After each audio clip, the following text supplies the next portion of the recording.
उत्तर प्रदेश में साल का पहला एनकाउंटर हुआ। शामली में देर रात यूपीएससीएफ के साथ एक मुठभेड़ हुई जिसमें 4 बदमाश मारे गए बदमाश आतंक मचाने वाली मुस्तफा कैग गैंग के गुर्गे थे। इनमें से एक बदमाश पर 1 लाख रुपए का इनाम रखा गया था। मुठभेड़ में एक इंस्पेक्टर को भी गोली लगी है।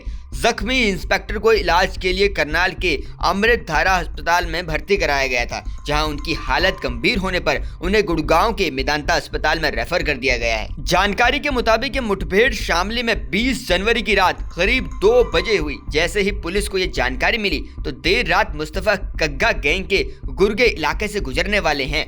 पुलिस ने थाना झंझाना इलाके में पूरी तैयारी के साथ घेराबंदी कर ली और गैंग को घेर लिया और रोकने की कोशिश की, और इस दौरान बदमाशों ने पुलिस पर ही गोलियां बरसानी शुरू कर दी। पुलिस ने जवाबी फायरिंग की तो चारों बदमाशों की मौत हो गई। करीब आधे घंटे तक ये मुठभेड़ चली। एसटीएफ के एएसपी ब्रजेश कुमार ने बताया कि इनमें से अरशद पर 1 लाख का इनाम था। ढेर किए गए बदमाशों में अरशद, मंजीत, सतीश और एक अज्ञात गुर्गा मौजूद था। चारों में से अरशद थाना बेहड़ सहारनपुर से लूट के एक मामले में वांटेड था। उस पर एडीजी जोन द्वारा 1 लाख का इनाम भी रखा गया था। इसके अलावा भी अरशद पर लूट, डकैती और हत्या के 1 दर्जन से ज्यादा मामले दर्ज थे।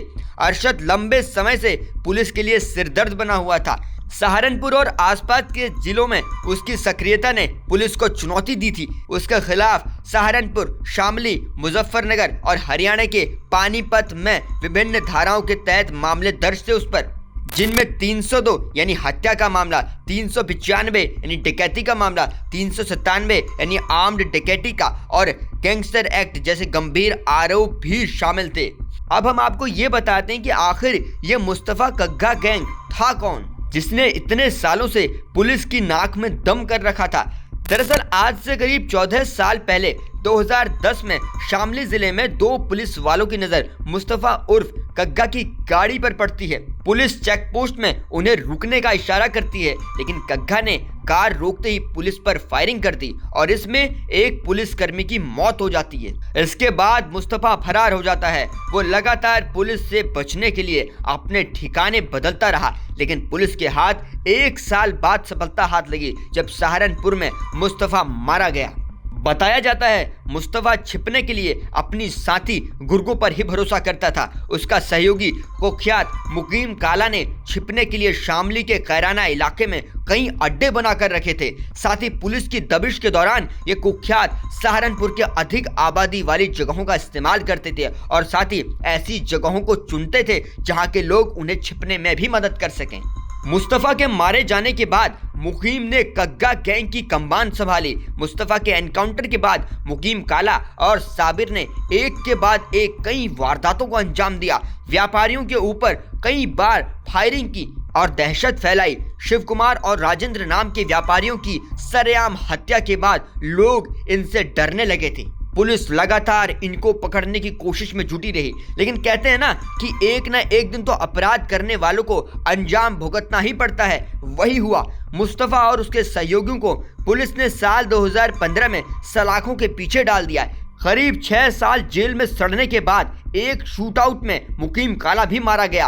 कग्गा गैंग का सरगना तो मारा गया, लेकिन इनके शूटर अब भी एक्टिव थे। अरशद उन्हीं में से एक था जिसे पुलिस ने 20 जनवरी की देर रात ढेर कर दिया है। ये सारी तस्वीरें हम आपको उस जगह से दिखा रहे हैं जहां पर देर रात एनकाउंटर किया गया। क्या नाम है बेटा आपका? भाई मेरा नाम बादल है जी। अच्छा बादल, ये बताओ, ये मुठभेड़ हुई है जिसमें 4 बदमाश पुलिस ने ढेर किए हैं, ये आप नज़दीक के गांव के हो, तो आपने क्या सुना और क्या देखा? रात गोलियों की आवाज़ तो सुनी थी। जब सुबह आई तो पता चला कि एसटीएफ ने 4 बदमाश का एनकाउंटर कर दिया। तो यहाँ देखा कि भाई गाड़ी के शीशे पड़े, टूटे। इधर देखो बताओ जाओ। बहुत वो पड़ा बरेजा गाड़ी थी उनकी।